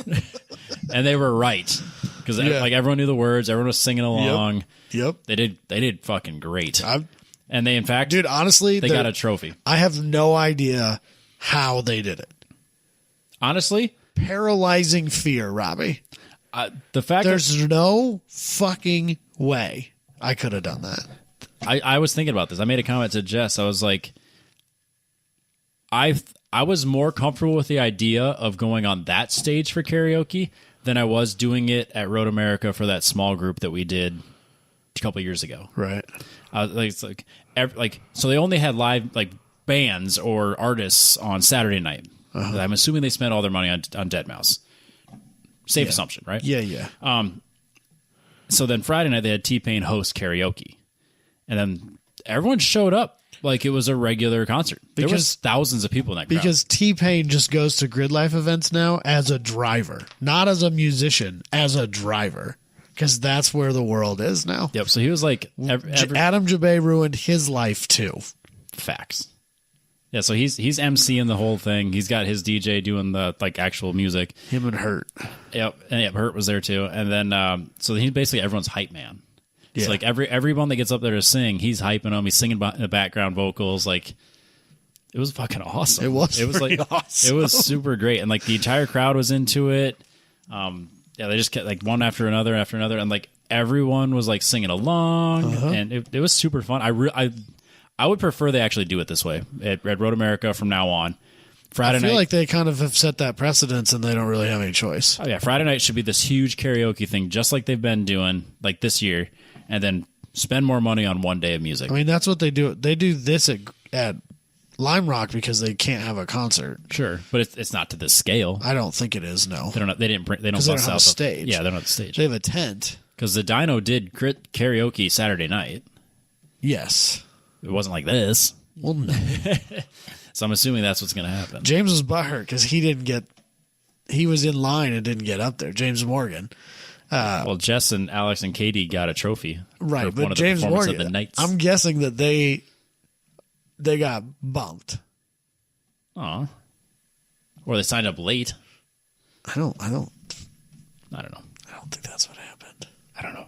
Maybe they picked a bad song. I don't know. Doesn't matter. It doesn't. We'll speculate. It helps to be a pretty girl, Robbie. We've talked about this before, It does. And they've got a trophy for it. which is pretty cool. Yep. So More trophies than I ever got. yeah, well, that's fair. Your wife is more successful at Gridlife than you are. She's a pretty girl. It happens. No surprise there. Well, Then, so like we talked about food leading up to the event, and we didn't buy an alligator. We didn't buy an alligator, but Jason and Alex and John and You had one job. and that's for Lake Garnett. So Alex and everyone kind of they messaged us and like, "What do you want to do for food?" I was like, "What do you want to do?" And like, well, John thinks we should do like a seafood boil on Saturday night. I was like, "That sounds fucking incredible. Let's do that." Yeah. All right, we'll just buy all that and you just pay us. Yeah, that's fine. That's totally cool. So then, yeah, he did like this all like this. He had corn on the cob and sausage and shrimp and potatoes and just like this seafood boil. Yeah. And it was amazing. It was the best. It was so good. So good. We ate so well. I wasn't sure if you were about to say it was awful or not. No, it was God, amazing. no, it was so good. I ate till I was like almost sick. I love seafood. Yep. And the sausage was like perfect. I have tuna in my fridge for me to ruin, according to Robbie, tomorrow when I get home for What, are you going to overcook it? According to you. Is it a tuna steak? Yes. Are you going to cook it for more than like a second? Yes. And then you're over cooking it. Did you know that Done. at Walmart it's shockingly cheap? Yeah, tuna steaks are not that expensive. Like shockingly cheap. Hy-Vee had them on sale. Like they had just like a bin of frozen ones for like nothing. I paid $7. So, I mean, it's not as big as the New York strips, Sure. but I bought the tuna at Walmart and it was the same price as an 8-ounce New York strip that I bought. I don't normally buy my steaks from Walmart. No. But I saw the tuna steak and I was like, I kind of want that. And Katie's like, well, then you have to buy me a steak. And I was like, whatever, I don't care. Yeah, tuna steaks But are like awesome. they were the same price. That's weird. Well, it's probably because it's been sitting there for like 6 months, but it's fine. It's fish. It's fine. You just cook it Nope. out. You don't need to cook it, Adam. But you it's do. fish. But it's not that you need to, but you can. You shouldn't. But I do. No, it makes it worse. It's fine. Don't worry about it, Robbie. You eat your food your way. You are the I'll eat fisher my man. food my way. I know, but I'm a catch and release guy. You're a catch, and then you literally take a fillet and just go shoink and eat it right there. No. You literally never have to bring food. No. Fish do not need to be cooked. I cannot imagine just eating fish out of ponds in Iowa. Oh God, no. Without God, cooking. no. Like I understand that's what I just told you to do, but God, no. Yeah, no, we don't do that. We ate we ate some that As we long pulled as- out of Minnesota once, but that was about it. As long as it has the correct number of eyes, you're fine. We have a worm problem here with our fish. You got to cook that out. It's fine. It's a real thing. It's fine. Don't worry about Just it. don't eat those. But yeah, all in all, it was a super, super fun event. Dead Mouse was interesting. My son was way more into it than I ever thought possible. Jess was way more into it than I thought she'd be. He was like, I had him up on my shoulders for a while, and he was just like zoned on the dead mouse thing. Yeah. That was awesome to him. And then eventually we kind of got burned out on it. We were ready to go to bed, but I still think there was like another 45 minutes of the show yet. No, you missed like maybe 15 minutes. No, it was more than that. No, it wasn't. But we went over to the arcade for a little while. Oh, right. Yeah. We went over to the arcade for a little while, and we were there, and there was a bunch of people, and they were playing games, and there wasn't as many games there as I kind of thought there would be, and so Logan didn't really like the game options he had. He played Miss Pac-Man once or twice, and that was kind of like good enough for him. There was like some better games on his iPad. There was like some shooter games that didn't work that he really wanted to play, and like he just couldn't figure out Mortal Kombat. Oh. He's never played that sort of arcade style game before, and he just couldn't figure it out. But they had like Kid Zone over there, right?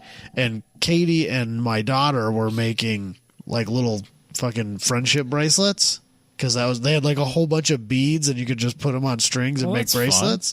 Fun. And Logan and I are like, Katie, it's like 11:30 at night. Like, let's go home. It was not that late. Whatever. It was late, like for 9:30. us. No, it was later than that. The concerts only went till 10. It felt later than that. Okay. I was going to say there was a hard cutoff. I'm pretty sure it was 10. It was late in my mind. But so I was like, well, do you want to go watch some more? And that's what we did. He wanted to go back and watch. He just loved the lasers and stuff. Yeah, it's super fun. He had no attachment to the music. No. But he just liked the show. Yeah, I mean, I'm not the biggest Deadmau5 fan. He was really disappointed when he took his mask off. Logan was very disappointed in that. No, put it back on. Yeah, that needed to stay on the whole time. This is a bit, and you need to stick to it. Yeah, that was the best part for him for sure. Yeah. So, but that was fun. Daft Punk gets that right. Right, exactly. So, all in all, it was a good weekend. I feel like it went really quickly. It did. I mean, really.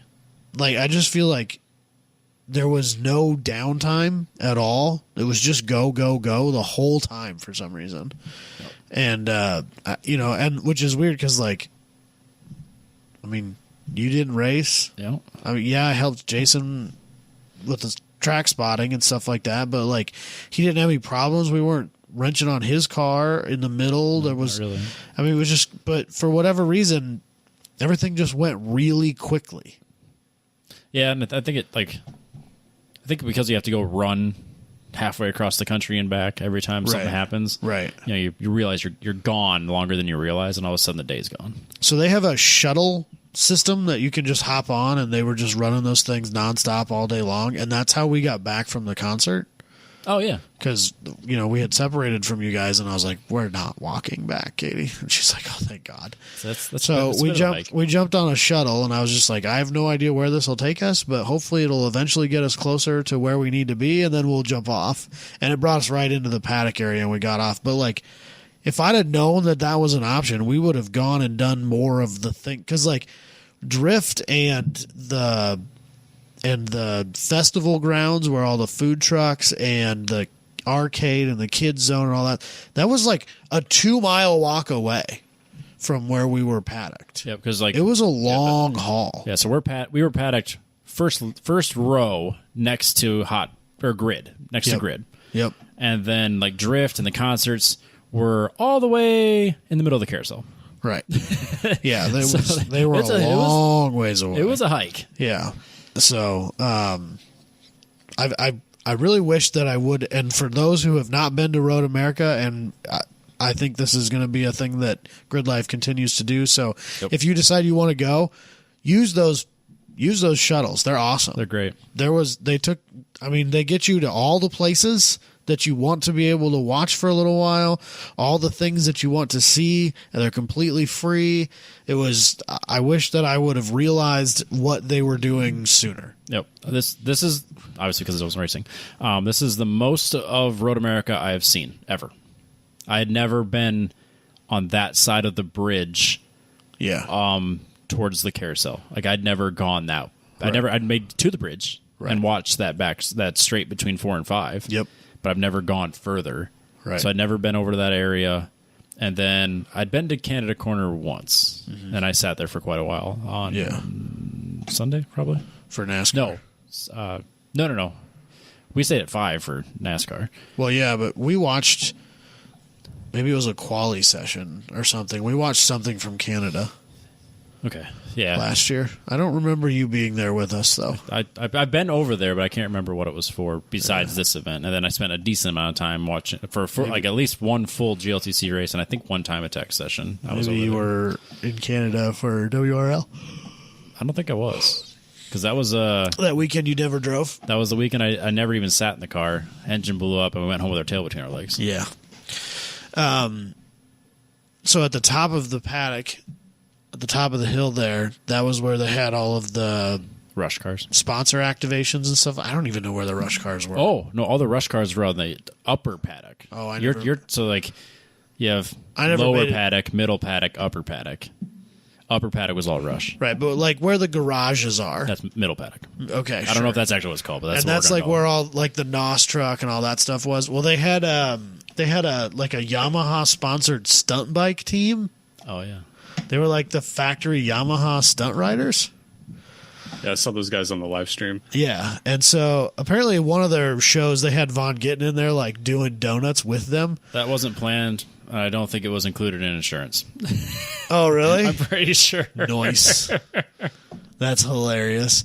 We didn't. It made great content, but I don't think it was. I don't think it was. I don't think it was okay. We just saw the regular show that they did. First of all, some insurance agent is like, "What the?" First of all, those guys are really good. Like, it was a really good show to watch. They're very impressive. But there was one spot. So we were right up against. They have like these inflatable balloon style barriers just to kind of keep people separated from them. Yep. Right. And we're right up against the barrier, watching the. And Logan's just. I mean, he was into it. He was really enjoying watching that thing. And the guy like comes flying up next to us like mid show and just stops there and like points at the throttle handle, and Logan's trying to reach up there and grab it. So I picked him up and he like revs the bike a couple of times and I was like, oh great, this is just what I needed. Now he's going to be hooked on motorcycles. He needs a dirt bike. Well, my dad has a Honda Trail 50.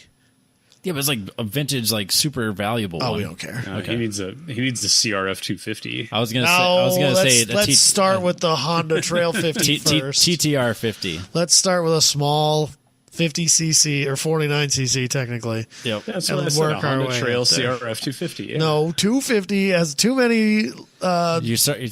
The natural progression is you get a 50, then a 90, a 125, then a 250. Sure, I don't have any problem with that. But you got to get the 50. Right. You got to start there. Well, first of all, he can ride a bicycle, but he is not what I would call stable on a bicycle. Motorcycles are safe, like are more stable at speed. It's fine. I don't agree with that statement. It's So I told him he needs. I told him he needs to ride his motorcycle or his bicycle at home more, so that he can get more comfortable on two wheels, so that he can ride Grandpa's Honda Trail 50. Have you built any ramp for him yet? And he was like, great, that's what I'm going to do.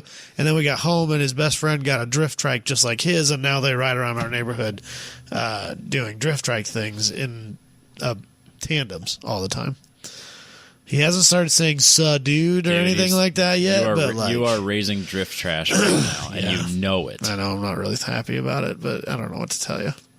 I'm going to talk to E-Man and see what we can do to make this, well, better for him and worse for you. So, Katie's mom won one of those hoverboards. Like the ones where you stand facing forward. Where you're standing like. That's a great way to break your ankles. Yeah, I can't go more than like 2 foot on it. It's really hard. It's a special kind of balance. I'm not good at it, but the cart attachment is only like $45 or $50. Oh, fun!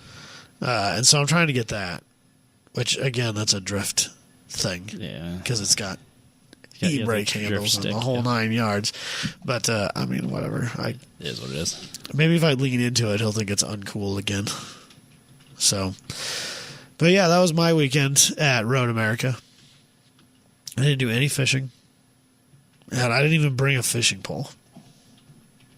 Wow. Yeah, I was upset. You've changed. Are you sure you didn't bring the little collapsible thing? I didn't have any fishing poles because I knew there's nowhere to fish. Dang. I figured you'd stop at like every rest area. Oh, trust me, I wanted to. But Katie would not have allowed it. Yeah.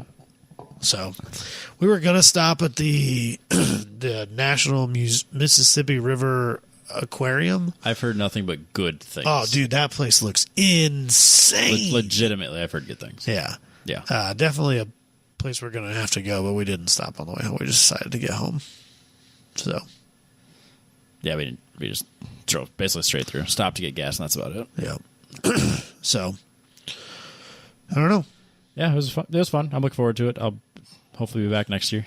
Yeah, like I said, I'm going to try to focus on getting the car back together over the winter, do a lot more testing. Like, the idea would be to have everything back together here as quickly as possible this fall.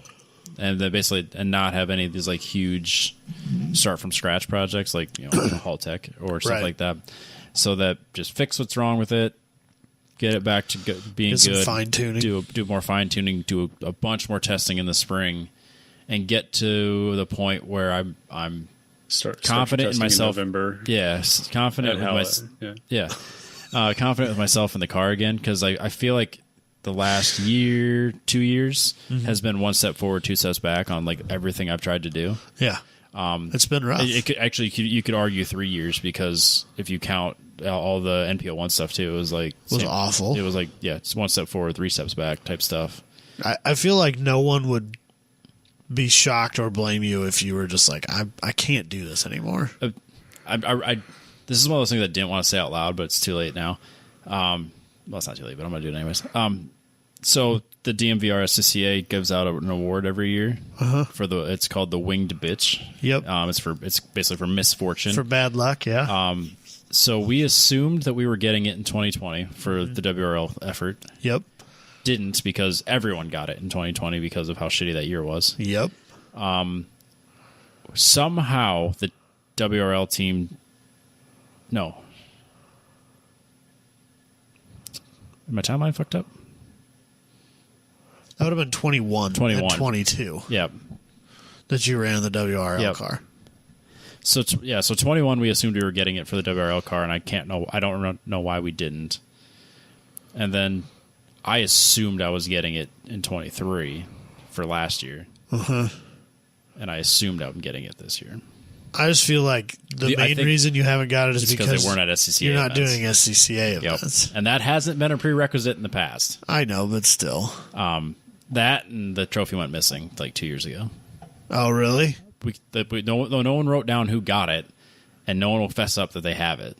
So, like if you're listening to the show and you are from the DMVR SCCA and you have that trophy or know where it is, keep it so that you don't end up with it. No, legitimately reach out to me because no one can remember where it went.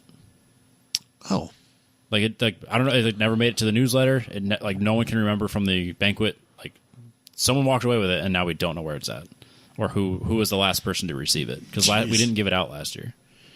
I feel like you talked about it on the show. Oh, we've talked about it for sure. Yeah, I feel like that the year that you thought you were getting it for getting kicked in the ass in WRL, like you talked about who had gotten it because of something that had happened, but I might be imagining that. Dalton was supposed to get it one of those years. That would have been 2020. That was the year. 2020 Dalton was gonna get it in 2020. 2020 was the year that he bought the whole gold pass. Yep. And then just had fucking catastrophe after catastrophe with that car. Yep. Yeah, so Dalton was gonna get it in 2020. Yeah. When he put a push rod through his hood. Right. That's the one. Yeah. It just went through the valve cover. It lodged itself in the hood. It didn't come out the hood. Oh, okay. Well, yeah. Don't let facts get in the way. I think it's funnier that it got stuck in the hood, but not the valve cover. Yep. It went through the hood and it still never landed. It's just out there somewhere. It's like that manhole cover that we launched into space by accident. It's cruising past Neptune as we speak. Yep. But no, I mean, drove the car onto the lift, got the coilovers off. I got a list of everything I need to fix, which is now a complete Word document long. And then off to testing after I fix it. Then ready for Hallett. Hallett, I would love to. November 9. Come shower under the stars with Robbie. I don't know, man. November 9 might be a little chilly for an outdoor shower. But we'll see. November is pushing it. I know it is. Even in Oklahoma. Yeah, that is going to Dusty would tell you it's cold down there by then. He'll tell us it's cold. Yeah. We'll be looking forward to it because it'll be warmer than where we're at. Yeah, for sure. But yeah, we'll be back. Back to the drawing board, back to the lab, whatever you want to say. I got a list of things to do. I know exactly what I need to do to get it to where I want it. So it's going to take some time and effort. God damn it, Robbie. Fucking sick of body work, that's for sure. Have you considered contacting a priest and obtaining a large quantity of holy water to perform a car wash? It might have something to do with this sticker. I'm still in possession of a 10/10 podcast sticker. I, as well, still have a 10/10 podcast I have never sticker. put it on anything. I haven't found anyone but there's a direct correlation to when this showed up in my house and the luck I have had ever since. On the track. Just saying. Mm-hmm. You should dispose of that in a very... I'm worried that if I just throw it away, it's like Jumanji, where it doesn't actually go away.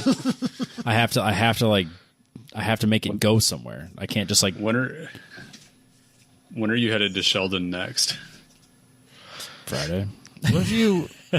legitimately Friday? What if you like put it on a car part that you sell to No. a drifter? No, I'm not doing that. I don't want to intentionally...